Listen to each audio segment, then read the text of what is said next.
Millions in Syria and Iraq are facing water shortages as the region's longest river, the Euphrates, dries up. When staring at the Euphrates River, know that you are by no means staring at a modern-day river.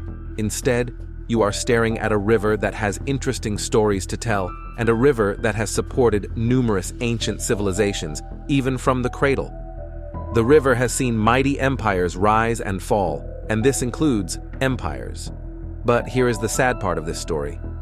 It would only be a matter of time before this great river becomes forgotten. Why do we say this? Well, that's because the river is drying up at a speed that astounds even scientists. The river is disappearing. The Euphrates and Tigris rivers, which surrounding communities use for drinking water, growing crops, raising animals, and more, has fallen to almost half the average annual flow during dry years. Although once a fruitful land, the Euphrates River system is now drying up at a startling rate. Its exhaustion must have something to do with God. But is that a good sign or a scary sign?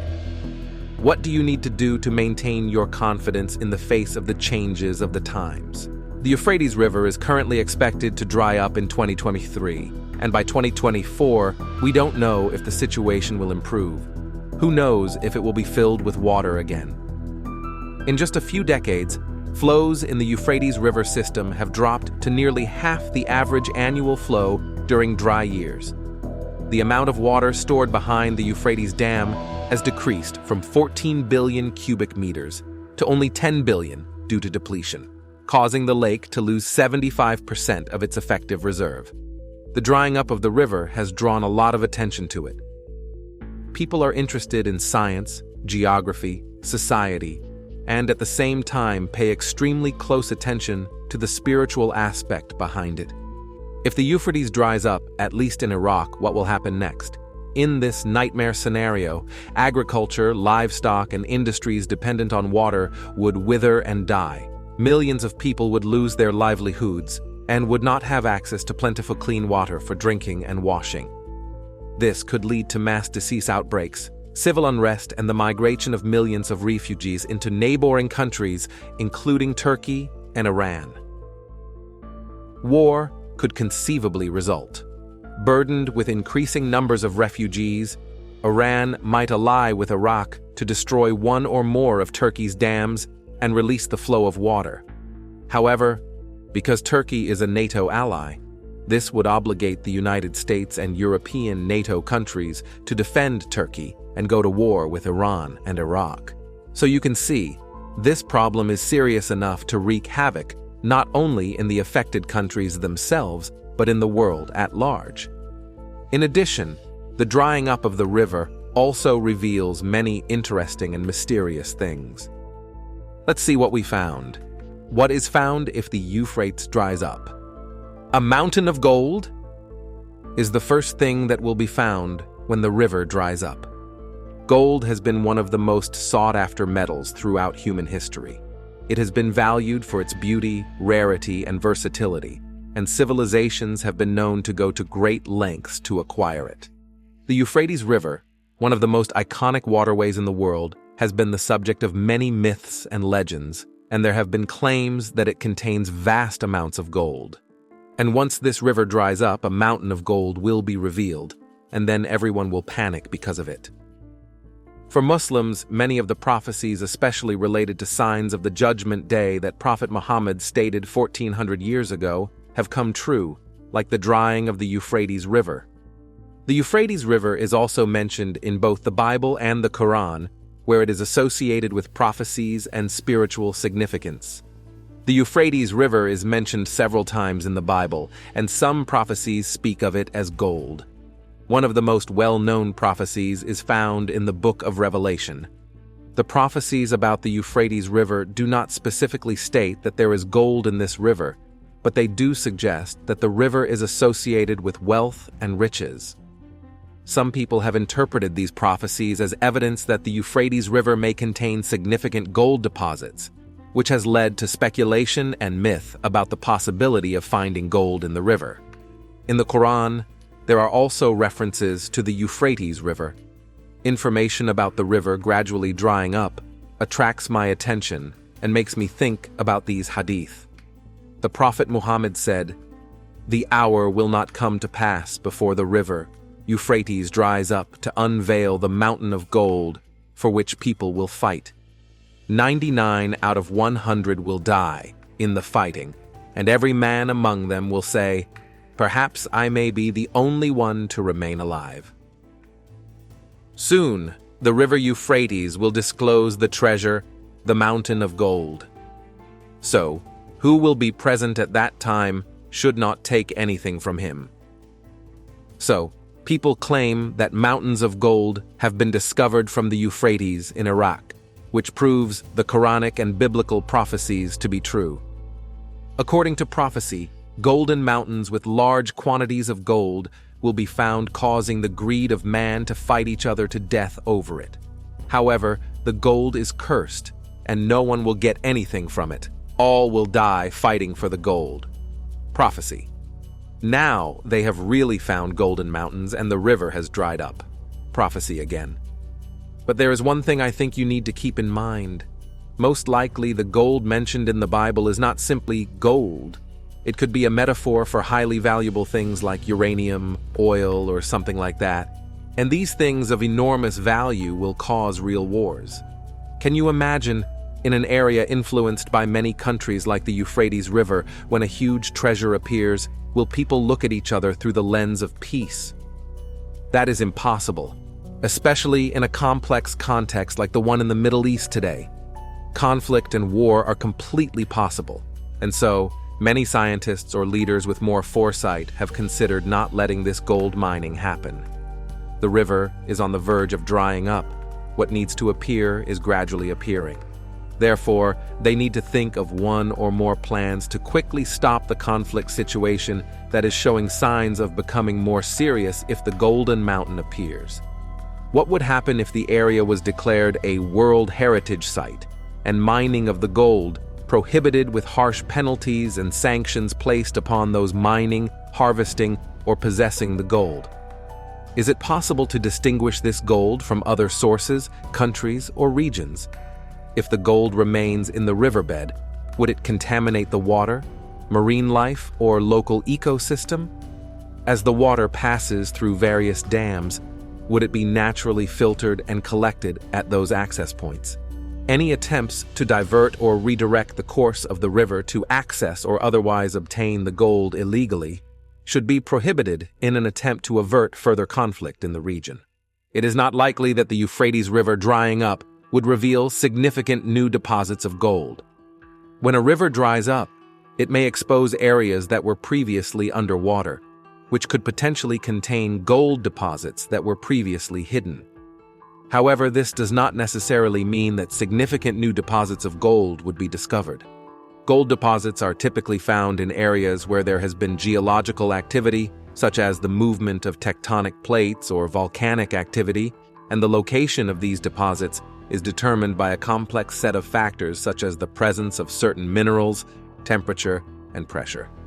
While the Euphrates River may have carried small amounts of gold deposits downstream in the past, it is unlikely that significant deposits would have accumulated in the riverbed due to the relatively low levels of erosion and sedimentation in the area.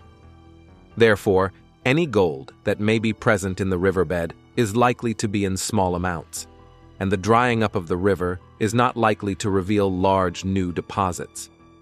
It is also important to note that the drying up of the Euphrates River would have significant environmental and social impacts, as the river is an important source of water and livelihood for millions of people in the region. Any attempts to extract gold from the riverbed could also have negative environmental and social impacts and should be approached with caution and sensitivity. The second thing going to be found is the angel.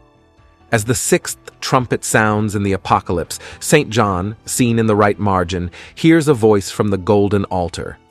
The illuminator identified the voice as the Lord's by including the bottom of a mandala with the Lord's feet resting on an orb. The voice tells the angel with the trumpet to release the 4 angels who had been bound in the river Euphrates. In the miniature, these 4 avenging angels rise from the river with their weapons. ready to fulfill their mission of killing a third of the people on Earth. And when the river dries up, how will this story unfold?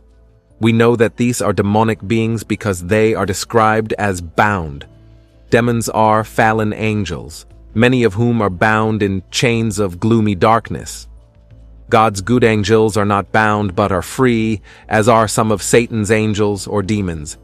Ephesians 6:12 tells us, "We do not wrestle against flesh and blood, but against the rulers, against the authorities, against the cosmic powers over this present darkness, against the spiritual forces of evil in the heavenly places." The region of the Euphrates, where these four angels are bound, has a notorious relationship to human sin. The first murder was committed, presumably, not far from the Garden of Eden, in the Euphrates region. You can see this in Genesis 4:8. The first war in Genesis 14 Confederacy took place in that region. In Genesis 10, Nimrod began his kingdom there. Babylonian idolatry sprang up in the region and will be judged there. You can find this story in Zechariah 5 and Revelation 18.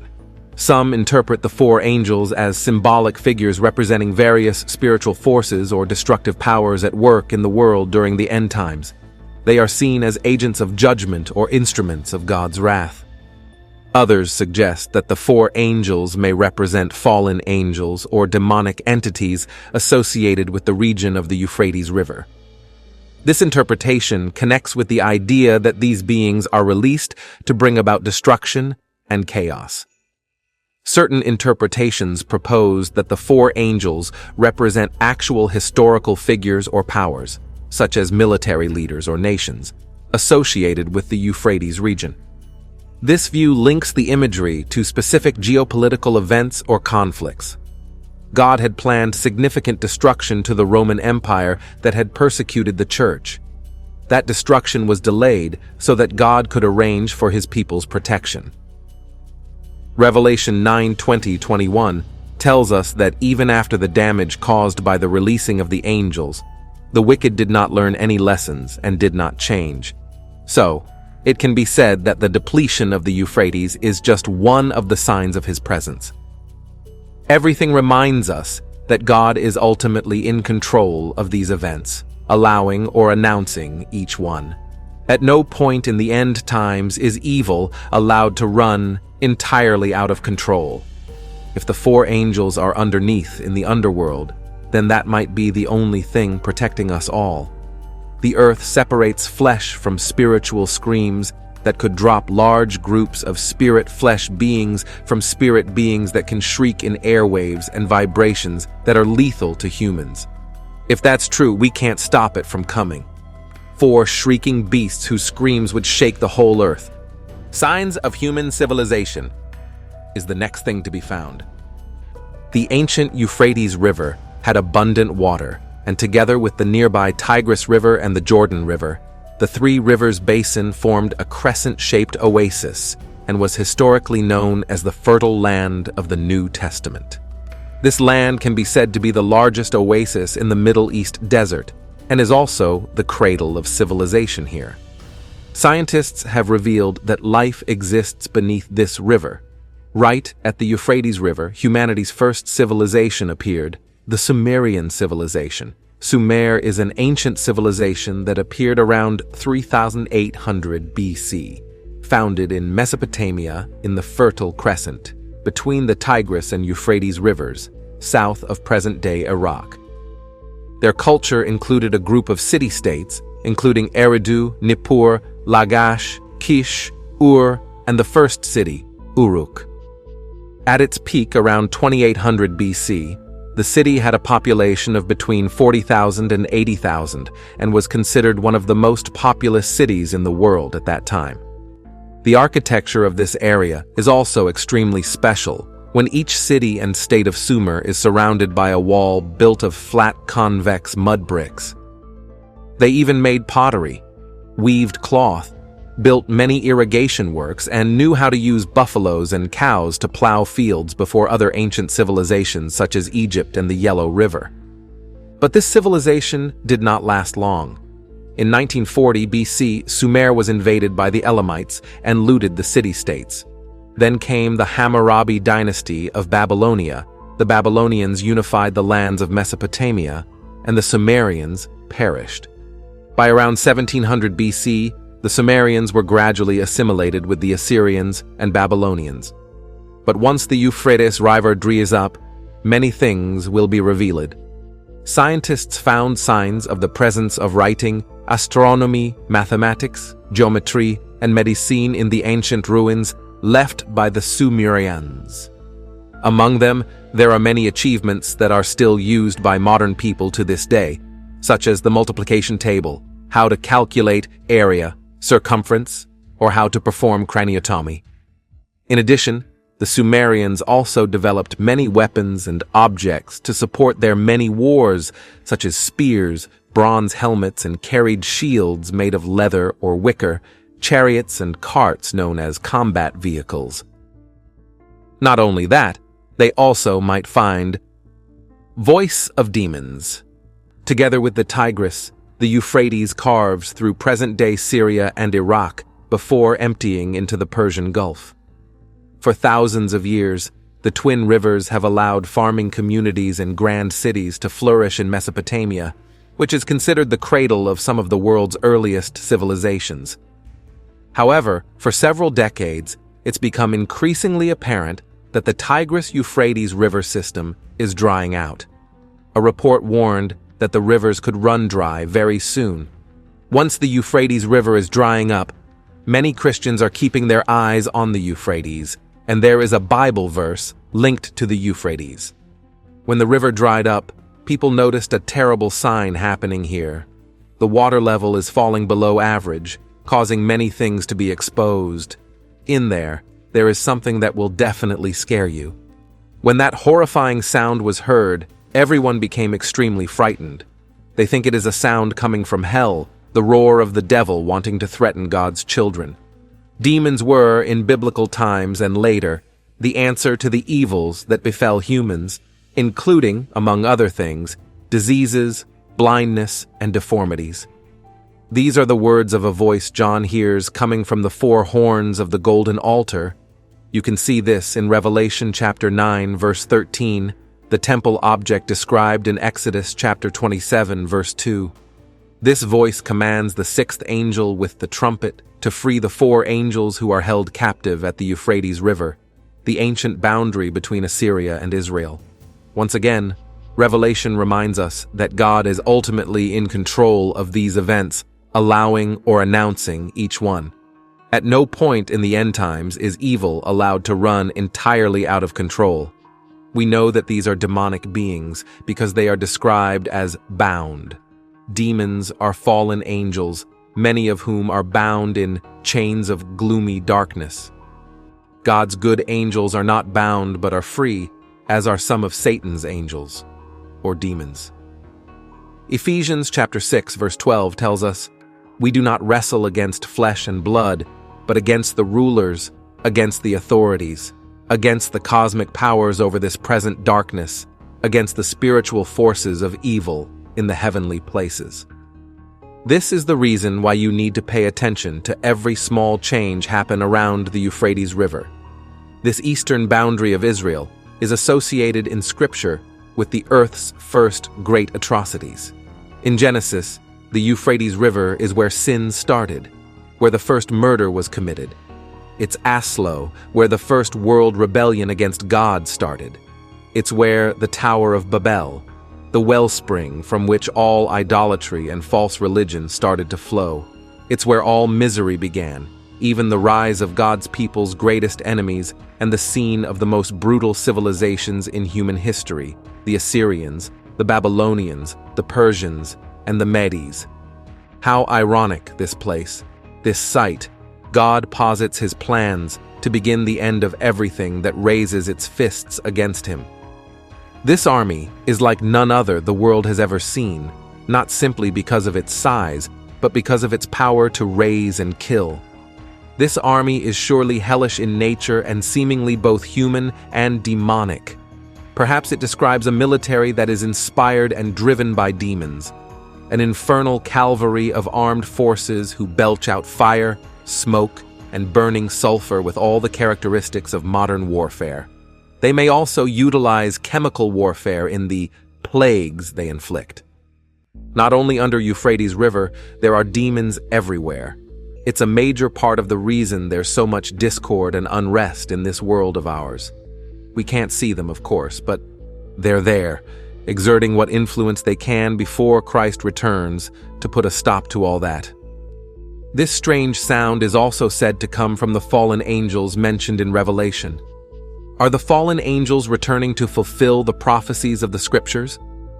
Revelation chapter 16 verse 12 says, "And the sixth angel poured out his vial upon the great river Euphrates, and the water thereof was dried up, that the way of the kings of the east might be prepared." This scripture might possibly be coming true, as in recent years the Euphrates is drying up at a historic pace. One could dismiss it as global warming or global climate change, but even if that is the case, it doesn't stop the fact that John foretold this event hundreds of years ago. Now, if that was it, we could probably walk away and say, probably not, to the idea of fallen angels crawling out of the abyss, but there's more. Or you can take a look at this. Revelation chapter 9 verses 13 to 15 says, "Then the sixth angel blew his trumpet, and I heard a voice speaking from the four horns of the gold altar that stands in the presence of God. And the voice said to the sixth angel who held the trumpet, 'Release the four angels who are bound at the great Euphrates River.' Then the four angels who had been prepared for this hour and day and month and year were turned loose to kill 1/3 of all the people on earth." As the waters of the Euphrates have been receding, people have been venturing into territories that previously had been inaccessible before. What they are finding are caves or caverns that seem like they could have held someone or something prisoner at one time.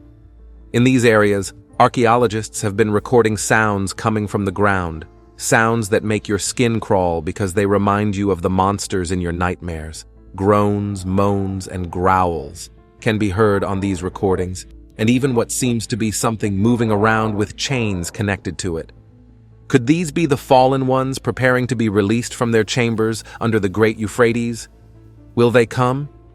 And if they do, will they truly take 1/3 of human existence with them? This horrifying sound of fallen angels gearing up for their vengeful return, saying to the sixth angel which had the trumpet, "Loose the four angels which are bound in the great river Euphrates." And the four angels were loosed, which were prepared for an hour and a day and a month and a year, for to slay the 1/3 part of men. These fallen angels are hiding beneath the riverbed, carrying all their anger and hatred, and you don't know when they will explode. But this strange sound makes us even more scared than ever if it is true that it comes from these fallen angels. The sound rang out as a sign of their rebirth, and then other horrifying events of destruction will follow. I want you to be ready. When the Euphrates River finally dried up, that day happened. The Euphrates drying up is interpreted by some as another piece of the end times puzzle, surely hastening the return of the Lord.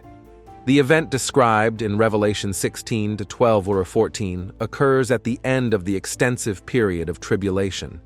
It is not an environmental judgment upon the earth, but rather a necessary precursor to the decisive battle of Armageddon, when a mighty army assembled by the kings of the east will array themselves against the Lord in Israel. The sixth angel poured out his bowl on the great river Euphrates, and its water was dried up to prepare the way for the kings from the east. Then I saw 3 impure spirits that looked like frogs. They came out of the mouth of the dragon, out of the mouth of the beast, and out of the mouth of the false prophet. They are demonic spirits that perform signs, and they go out to the kings of the whole world to gather them for the battle on the great day of God Almighty. All the signs that occur make us think of Israel's current terrible situation. Do the 7 angels pour out the 7 bowls of God's wrath on the earth? Is that a sign of the rapture? and he is coming for the judgment. And when that day happened, the 7 seals, 7 trumpets, and 7 bowls in Revelation are 3 consecutive series of events related to God's judgment in the end times. These judgments become increasingly severe and catastrophic as the end times progress. The 7 seals, trumpets, and bowls are interconnected. The 7th seal initiates the 7 trumpets, and the 7th trumpet initiates the 7 bowls. In Revelation 6, the first 4 seals are known as the 4 horsemen of the apocalypse. The first seal opens to reveal a figure representing opposition to Christ. The second seal brings about a great war. The third of the 7 seals causes famine. The 4th seal brings forth pestilence and adds famine and war. The 5th seal reveals those who will die for their faith in Christ during the end times. God hears their cries for justice and will enact it in his own time, through the form of the 6th seal, along with judgments through the 7 trumpets and 7 bowls. When the 6th seal of the 7 seals is opened, a great earthquake occurs, causing immense devastation and a significant upheaval, accompanied by unusual celestial phenomena. Those who survive will cry out, "Fall on us and hide us from the face of him who sits on the throne and from the wrath of the Lamb. For the great day of their wrath has come, and who can withstand it?" The 7 trumpets are described in Revelation 8 and 9. The 7 trumpets are what is hidden within the 7th seal. The first trumpet causes a hail and firestorm, resulting in significant damage to vegetation on Earth. The second trumpet brings a great meteor falling into the ocean, leading to the death of many sea creatures. The third trumpet is similar to the second but affects rivers and springs instead of the ocean.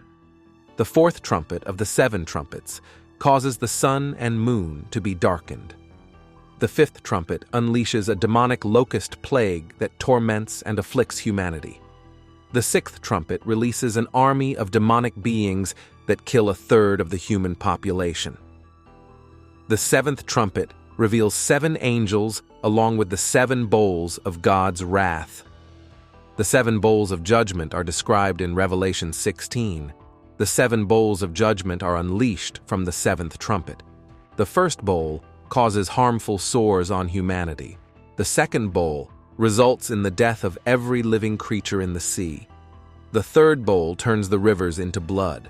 The 4th bowl intensifies the heat of the sun, causing great agony. The 5th bowl brings darkness and amplifies the suffering caused by the first bowl. The 6th bowl dries up the Euphrates River, preparing the forces against Christ for the Battle of Armageddon.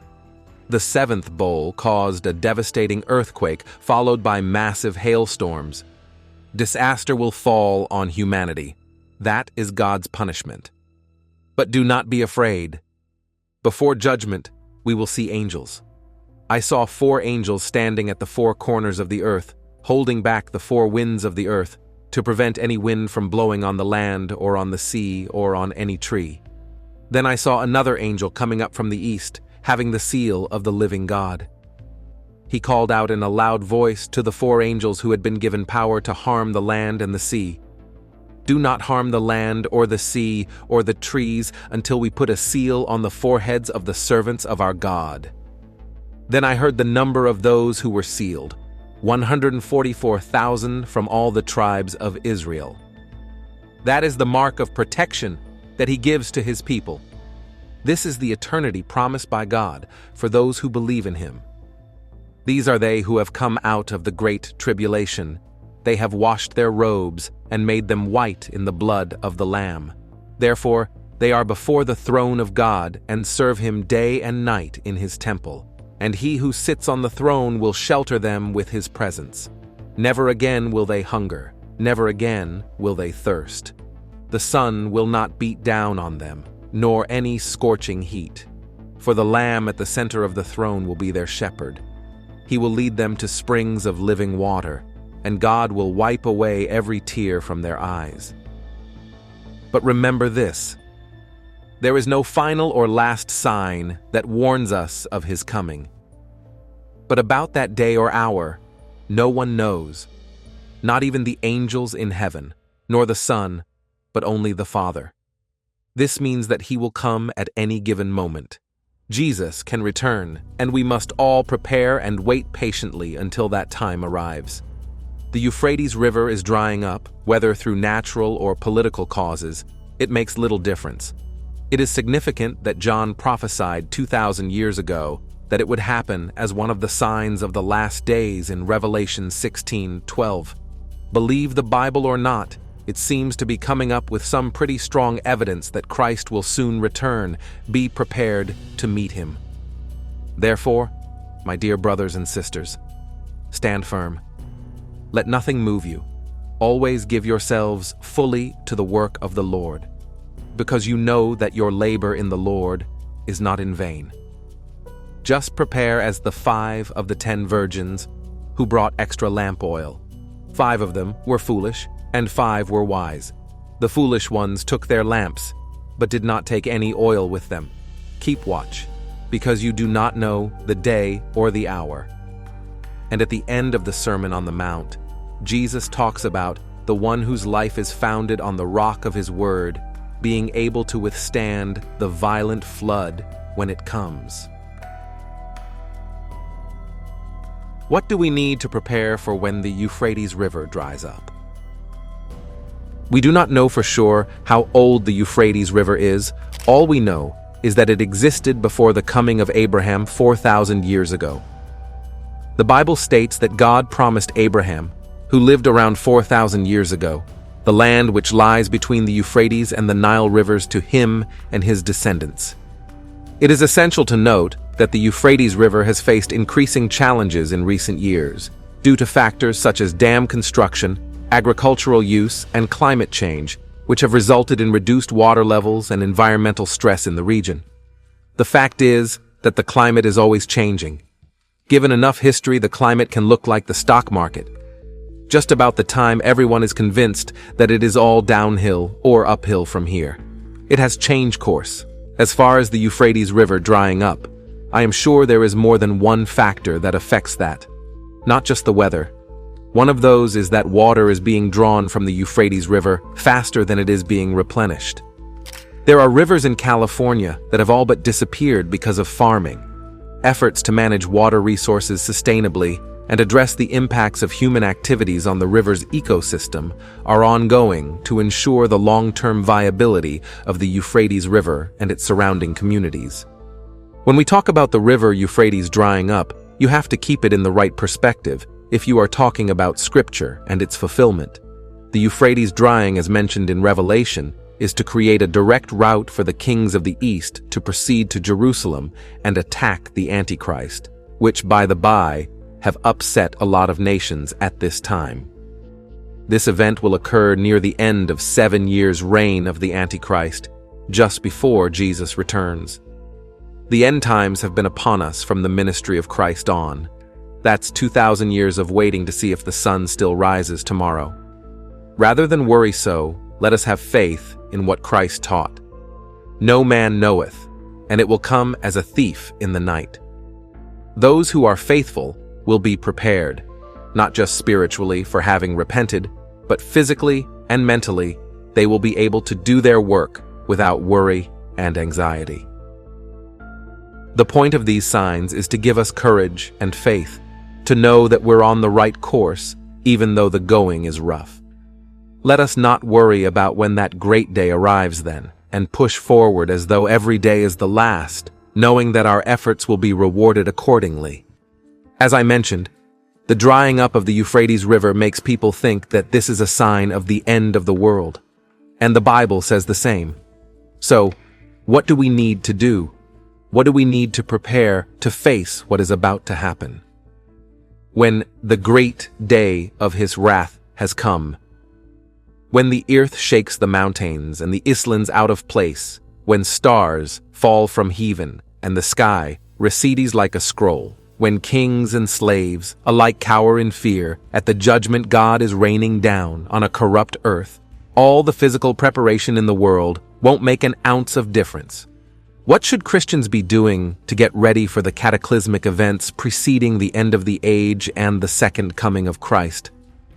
Given the current state of affairs in the world, it's hard to avoid the conclusion that the Lord may be returning soon.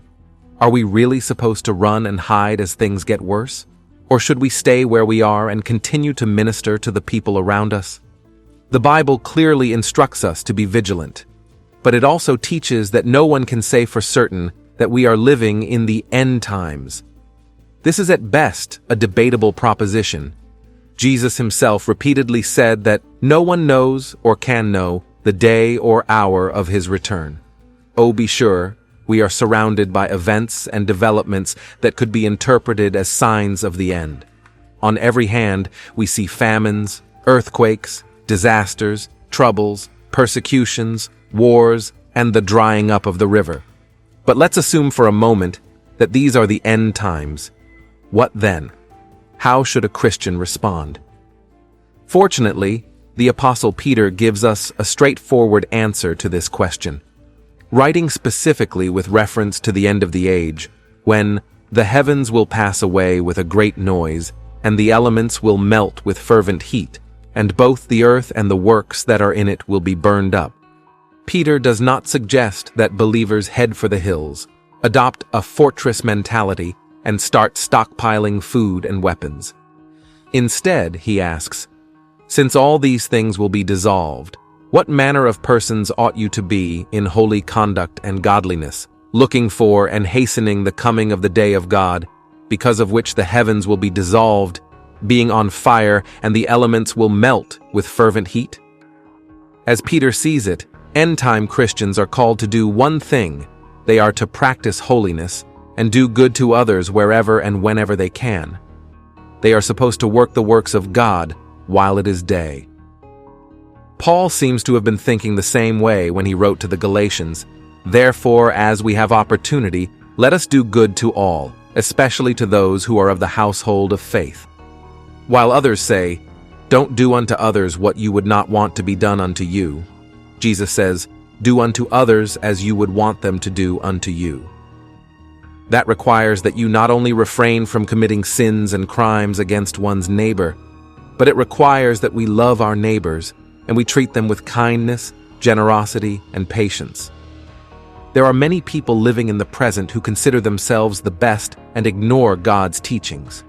But in the end, they are just a soul standing before their Creator on Judgment Day, no more valuable or appreciated than the homeless beggar starving on the streets.